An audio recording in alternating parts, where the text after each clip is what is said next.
In this video about Galua, I'm going to introduce breakpoints, examining values, including examining the call stack, as well as looking at the arguments to C entry and exit points.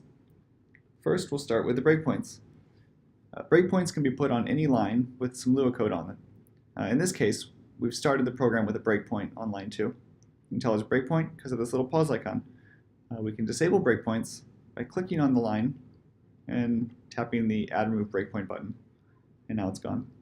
And we can add a new one, say on this line down here, like so. Okay, so now when we resume execution, the debugger should stop once it reaches line 21. And it did. All right, so that's how we add unconditional breakpoints.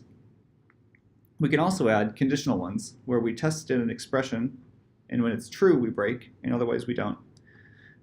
To edit the condition on a breakpoint, or to create a new conditional breakpoint, we'll click this Edit Breakpoint Condition button. And here we just type in an arbitrary Lua syntax expression. So in this case, I'm going to ask Galua to stop the next time that n is 50. So push enter, and it'll set our breakpoint condition. So now when we push play, Lua ran for a little bit, and it didn't take long. That by the time I reached 329, n was 50. And we can continue to use that same conditional breakpoint, and we can see that I is jumping around as it gets larger, but always stopping when n was 50 on this line. If we ever want to remove a conditional breakpoint, we just do the same Add Remove Breakpoint button, and we can clear it off. And now breakpoints can be added to functions, multiple functions, and you might lose track of where your functions are. So we've got this browse menu, and we can browse breakpoints. So in this case, I've got 2 breakpoints, both in the top level module. In general, these can have other function names that the debugger will attempt to determine from your source code. If we want, we can always clear all the breakpoints,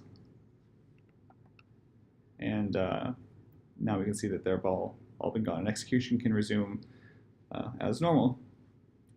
Okay, so for examining values, we've got a couple options.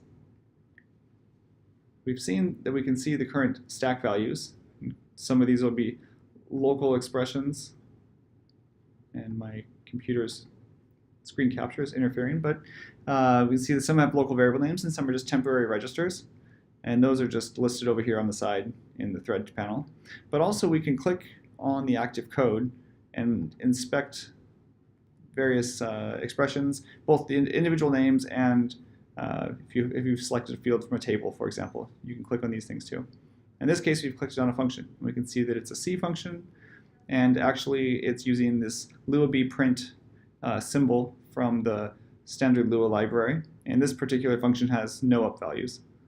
We can click on these things to get additional options, like expanding or collapsing the up values list, or seeing where this function was defined. It was defined by the Lua open base C function. Or we can even start monitoring it, do some analysis that we'll talk about later, or we can change its value.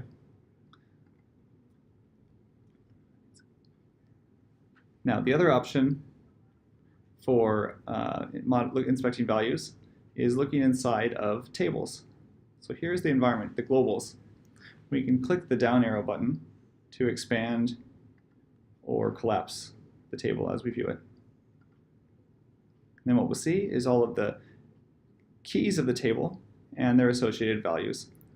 Currently, I only have the standard Lua functions like doFile and error, and some of the standard Lua libraries like IO and string and math. And we can see that these are also tables that we could expand if we wanted to. We've got these built-in C functions, and as well as some other globals.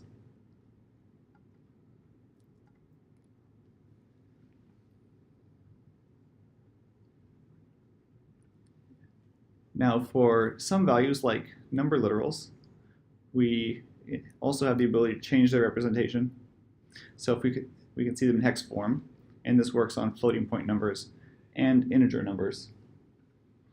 For string literals, we can see them in standard string literal syntax or in a hex dump.